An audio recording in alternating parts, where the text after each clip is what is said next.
ನಿಜ, ನಾನು ಅವಳಿಗೆ ಏನಾದರೂ ಮಾಡಬೇಕು. ಆ ಗೀತಾಗೊಂದು ಚರಮಗೀತೆ ಆಡಲೇಬೇಕು. ಅವಳೇ ಒಂದು ಗೀತ, ಅವಳಿಗೋಸ್ಕರ ನಿಂದೊಂದು ಹೊಸ ಗೀತೆನಪ್ಪ. ಕೊನೆ ಗೀತೆ. ಬೇಡ ಮಮ್ಮ, ನನಗೆ ಯಾವ ಸಲಹೆನೂ ಕೊಡಕ್ ಬರಬೇಡ. ನಾನು ನಿರ್ಧಾರ ಮಾಡಾಗಿದೆ. ಅವಳನ್ನ ಕಂಟ್ರೋಲ್ ಮಾಡ್ಕೊಳ್ಳು ರಾಜ್ಕುಮಾರ, ಕಂಟ್ರೋಲ್ ಮಾಡ್ಕೊಳ್ಳೋ. ನೋಡು, ನೀನು ಕೋಪದಲ್ಲಿ ಏನೋ ಒಂದು ಮಾತಾಡಿದೆ, ಅದಕ್ಕೆ ತಕ್ಕಂಗೆ ತಾಯಿ ಕೂಡ ಕೋಪದಲ್ಲಿ ಏನೋ ಮಾತಾಡಿದ್ಲು. ಹಂಗಂತ ನೀನು ಅದನ್ನೇ ಸೀರಿಯಸ್ ಆಗಿ ತಗೊಂಡು ಕೋಪದ ಕೈಗೆ ಬುದ್ಧಿ ಕೊಟ್ಟು ಸಾಯಿಸೋ ಮಾತಾಡ್ತೀಯ. ಮಾತಾಡಬಾರ್ದು ಕಣೋ ಹಂಗೆಲ್ಲ.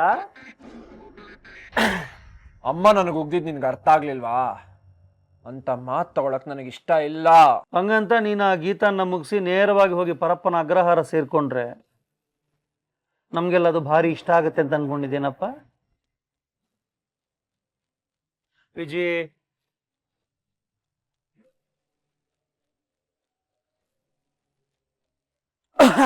ಒಂದು ಮಾತು ಹೇಳಲಾ ವಿಜಿ?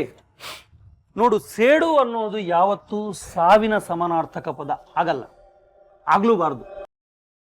ನರಕದಲ್ಲೂ ಕೂಡ ಶಿಕ್ಷೆನ ಇನ್ಸ್ಟಾಲ್ಮೆಂಟ್ ಅಲ್ಲಿ ಕೊಡ್ತಾರೆ. ಸೇಮ್ ನೀನ್ ಕೊಡೋ ಶಿಕ್ಷೆ ಕೂಡ ಹಂತ ಹಂತವಾಗಿ ಅವಳನ್ನು ಹೋಗಿ ತಲುಪಬೇಕು. ಅವಳದ್ರಲ್ಲಿ ಬಿದ್ದು ವಿಲ ವಿಲ ಒದ್ದಾಡಿ ನರಕ ಅನುಭವಿಸಕ್ಕಾಗದೆ ಈ ಮನೆಯಿಂದ ಗೆಟ್ ಔಟ್ ಆಗಬೇಕು. ಅದು ಆ ಕೆಲಸ ಈಗ ಅವಳು ಮಾಡ್ತಿದ್ದಾಳು ಮಮ್ಮ.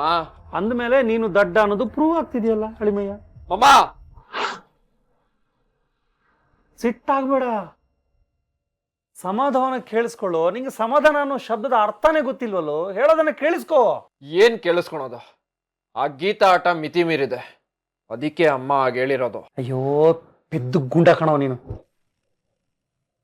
ತಂಗ್ಯಮ್ಮ ಹೇಳಿದ್ರ ಒಳಾರ್ಥ ನೀನು ಈಗಲೇ ಹೋಗಿ ಏನಾದ್ರೂ ಮಾಡು ಅಂತಲ್ಲ, ಮಾಡೋದನ್ನ ಯೋಚನೆ ಮಾಡಿ ಮಾಡು ಅಂತ. ನೀನು ಬಂದು ನಂಗೆ ವರದಿ ಒಪ್ಪಿಸಿ ಆಮೇಲೆ ಹೋಗಿ ಮಾಡು ಅಂತ ಅಲ್ಲ ಕಣೋ. ಅದಕ್ಕೆ ನಾನು ಉಗುರಲ್ ಚೂಟು ಹೇನಿಗೆ ಕೊಡಲಿ ಎತ್ಕೋತಿದ್ಯ, ಕರೆಕ್ಟ್ ಅಲ್ವಾ? ಆ ಹೇನು ನಿನ್ನ ಉಗುರಲ್ಲೇ ಇರುತ್ತೆ, ಆದ್ರೆ ನೀನು ಬೀಸೋ ಕೊಡಲಿ ನಿನ್ನ ಬೆರಳನ್ನ ಕಚಕ್ ಮಾಡುತ್ತೆ. ಏನೇ ಮಾಡೋದಕ್ಕೂ ಇದು ಸರಿಯಾದ ಸಮಯ ಅಲ್ಲ, ಸ್ವಲ್ಪ ಕಾಯೋಣ ಅಂತ ನೆನ್ನೆ ಅದೇ ತಂಗಿಯಮ್ಮ ಯಾಕೆ ಹೇಳ್ಬೇಕಿತ್ತು? ತಾಗ್ತಿಲ್ಲ. ಹಾಗಾದ್ರೆ ಈಗ ಏನ್ ಮಾಡ್ಬೇಕು ಮಮ್ಮ? ಏನು ಮಾಡಬೇಡ, ಸ್ವಲ್ಪ ದಿನ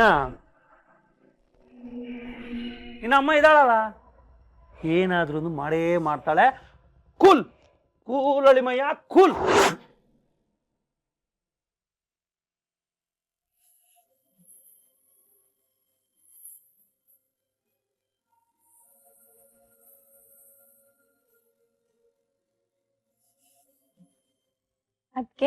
ಅತ್ಗೆ ಗೀತಾ ಅನ್ನಿ ಪರವಾಗಿಲ್ಲ. ಯಾಕಂದ್ರೆ ಈ ಮನೇಲಿ ಎಲ್ಲಾ ಸಂಬಂಧಗಳು ನನ್ನ ಹತ್ರ ಬಲವಂತದಿಂದಲೇ ಬರ್ತಿದೆ. ಆದ್ರೆ ಈ ಸಂಬಂಧ ಪ್ರೀತಿಯಿಂದ ಬರ್ತಿದೆ. ಅದಕ್ಕೆ ಬೇಡ, ಅತ್ಕೆ ಅಂತ ನನ್ನ ದೊಡ್ಡೋಳ್ನಾಗ್ ಮಾಡಿದ್ರೆ ನಾನ್ ನಿಮ್ ಜೊತೆ ಗೀತಾ ತರ ಇರೋಕ್ಕಾಗೋದಿಲ್ಲ. ಈಗಾಗ್ಲೇ ನಮ್ಮೆಲ್ರ ಮಧ್ಯೆ ನೀವು ಬೆರ್ತೋಗಿದ್ದೀರಾ. ಅದಕ್ಕೆ ತಗೊಳ್ಳಿ ಜ್ಯೂಸು. ನನ್ನನ್ನ ನೀವು ಇಷ್ಟು ಪ್ರೀತಿಯಿಂದ ಮಾತಾಡ್ಸಿದ್ರೆ ನಿಮ್ಮಮ್ಮ ನಿಮ್ಗೆ ಬೈಬಹುದು. ಪರವಾಗಿಲ್ಲ, ನನ್ನಿಂದ ನೀವು ಬೈಗೊಳ ತಿನ್ಬೇಕಾ? ನಿಮ್ಮಿಂದ ಬಂದಿರೋದು ಸತ್ಯವಾದನ್ನ ದಕ್ಕಿಸ್ಕೊಳ್ಳೋ ಶಕ್ತಿ.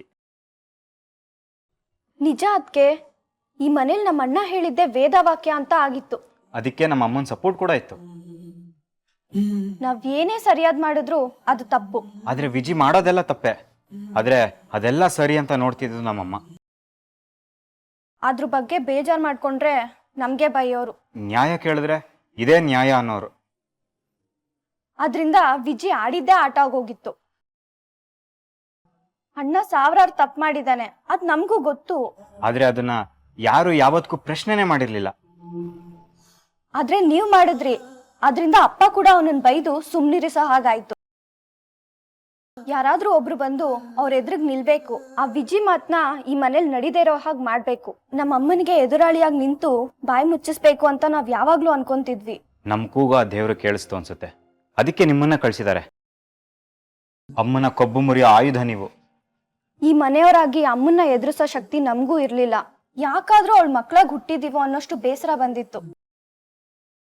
ಅದಕ್ಕೆ ನೀವು ಸಮಾಧಾನ ಆಗಿದ್ದೀರಾ. ನಾವು ಈ ಗುಣ ಅಳವಡಿಸ್ಕೋಬೇಕು ಅನ್ನಿಸ್ತಾ ಇದೆ. ಥ್ಯಾಂಕ್ಸ್. ಈಗ ನೀವು ಮಾಡ್ತಿರೋದು ಸರಿನಾ? ಎತ್ತಮ್ಮನ ಬಗ್ಗೆ ಯಾರಾದ್ರೂ ಈ ರೀತಿ ಮಾತಾಡ್ತಾರಾ? ನಾನ್ ಈ ಮನೆಗೆ ಹೊರಗಡೆಯಿಂದ ಬಂದವಳು. ಬೇರೆ ಮನೆಗೆ ನುಗ್ಗಿ ಒಂದ್ ಜಾಗನ ಸಂಪಾದಿಸಿಕೊಂಡಿದ್ದಾಳೆ ಅಂತ ದ್ವೇಷ, ಸಿಟ್ಟು, ಅಸಹನೆ ಅತ್ತೆಗಿರ್ಬೋದು. ಆದ್ರೆ ನೀವು ಈ ಮನೆಯವರು. ಈ ಪ್ರಪಂಚದಲ್ಲಿ ಯಾವ ತಾಯಿನೂ ತನ್ನ ಮಕ್ಕಳನ್ನ ದ್ವೇಷಿಸೋಲ್ಲ. ಯಾವ ಅಮ್ಮನೂ ಕೆಟ್ಟೋಳಲ್ಲ. ಅದು ಮಕ್ಳು ಪಾಲಿಗಂತೂ ಕೆಟ್ಟೋಳಗಕ್ ಸಾಧ್ಯನೇ ಇಲ್ಲ. ದಯವಿಟ್ಟು ನಿಮ್ಮ ತಾಯಿನ ಆ ರೀತಿ ನೋಡ್ಬೇಡಿ, ಅವ್ರನ್ನ ಹೀಗೆಲ್ಲ ಅನ್ಬೇಡಿ. ಆದ್ರೂ ಅಮ್ಮ ನಿಮ್ಮಷ್ಟು ಒಳ್ಳೆಯವರಲ್ಲ. ಒಳ್ಳೆತನ ನೋಡೋ ದೃಷ್ಟಿಕೋನದಲ್ಲಿರುತ್ತೆ. ಎತ್ತು ನಿಮ್ನ ಇಷ್ಟು ವರ್ಷ ಬೆಳೆಸಿದ್ದಾರೆ ಅಂದಮೇಲೆ ಅವ್ರ ನೆರಳು ನಿಮ್ಮೇಲೆ ಇದೆ ಅಂತ ಅರ್ಥ. ದೇವರು ಎಲ್ಲ ಕಡೆ ಇರೋಕ್ಕಾಗಲ್ಲ ಅಂತ ಅಮ್ಮನನ್ನು ಜಗತ್ಗೆ ಕೊಟ್ಟ ಅಂತ ಒಂದು ಮಾತಿದೆ. ನಾನು ಆ ಮಾತನ್ನ ನಂಬ್ತೀನಿ, ನೀವು ನಂಬಿ.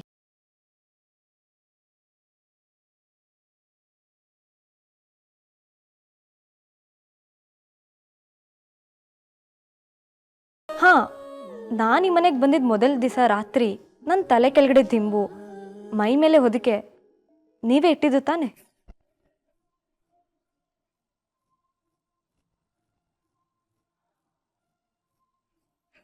ಹಾ, ಥ್ಯಾಂಕ್ಸ್. ಇಂಥ ಮನಸ್ಥಿತಿ ನಿಮಗಿದೆ ಅಂದಮೇಲೆ ಇಂಥ ಮನಸ್ಸನ್ನು ಕೊಟ್ಟಿರೋರು ನಿಮ್ಮಮ್ಮ. ಅವರಲ್ಲೂ ಆ ಮನಸ್ಸಿರುತ್ತೆ.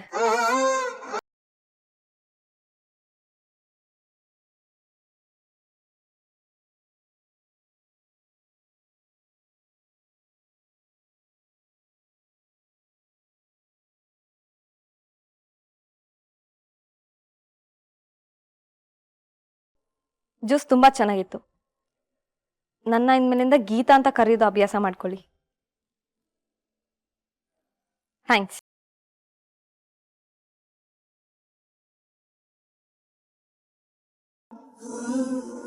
ಏನೋ ಕಿರಣ ಇದು? ಅಮ್ಮನ ವಿರುದ್ಧ ನಿಂತಿರೋ ಗೀತಾ ಅಮ್ಮನ ಬಗ್ಗೆನೇ ಇಷ್ಟು ಪ್ರೀತಿಯಿಂದ ಮಾತಾಡೋಕೆ ಹೇಗ್ ಸಾಧ್ಯ?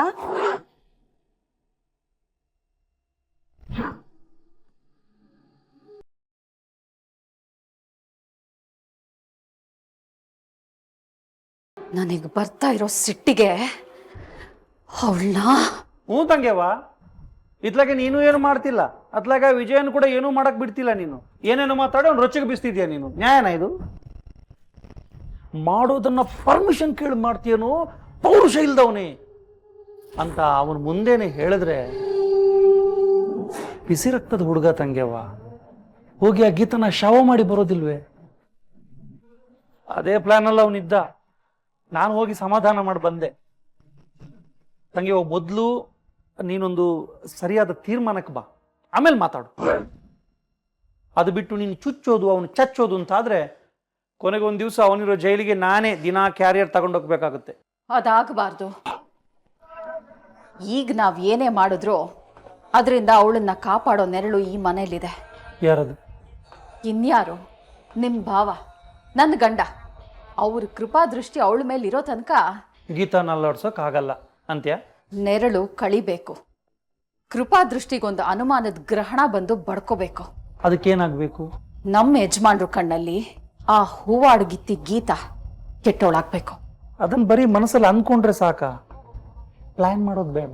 ಅದಕ್ಕೆ ಪ್ಲಾನ್ ರೆಡಿ ಆಗಿದೆ.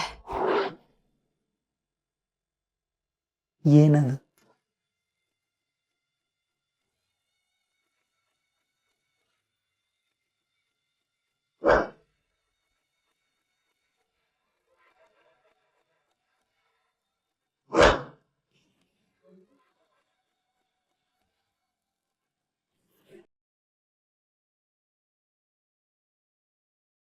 ಇದೇನಾದ್ರೂ ಕರೆಕ್ಟಾಗಿ ವರ್ಕೌಟ್ ಆಯ್ತು ಅಂತಂದ್ರೆ ಸೆಲೆಬ್ರೇಷನ್. ನಾವು ಕಂಠ ಪೂರ್ತಿ ಜ್ಯೂಸ್ ಕುಡಿತೀವಿ.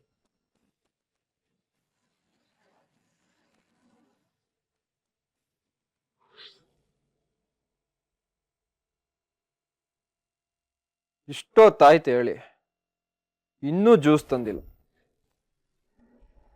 ಇದೆ ಅವಳಿಗೆ.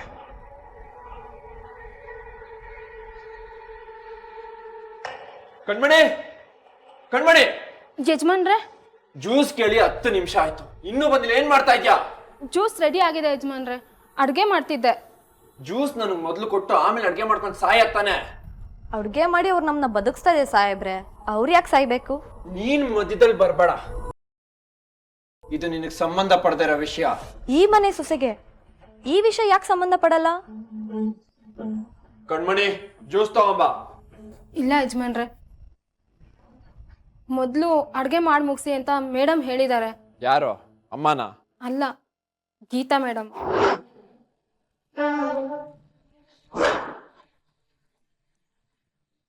ಏಯ್, ನೀನ್ ಯಾವಳ ಅದ್ನ ಹೇಳಕ್ಕೆ? ನಿನ್ ಹೆಂಡ್ತಿ. ನೋಡು ಗೀತಾ, ನೀನ್ ಓವರ್ ಮಾಡ್ತಾ ಇದ್ಯಾ. ನಿನ್ ಸೋಮರಿತನಕ್ಕೆ ಕೆಲ್ಸ ಕೊಡ್ತಾ ಇದ್ದೀನಿ.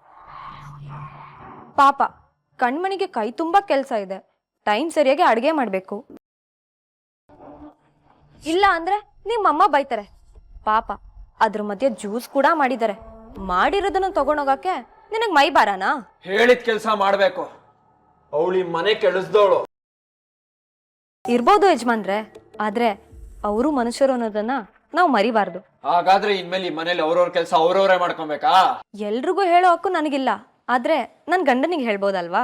ಕೇಳೋನ್ ಯಾವನು? ಕೇಳ್ದೆ ಇದ್ರೆ ನಿನ್ ಕೆಲ್ಸ ಇನ್ಯಾರ್ ಮಾಡ್ತಾರೆ? ನೀನ್ ಮಾಡ್ಬೋದಲ್ಲ. ಖಂಡಿತ ಮಾಡ್ತೀನಿ. ಕಣ್ಮಣಿ, ಆ ಜ್ಯೂಸ್ ಕೊಡಿ.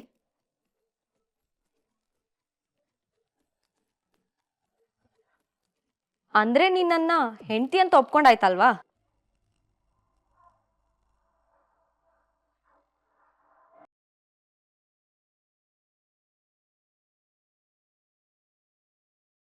ನೆವರ್.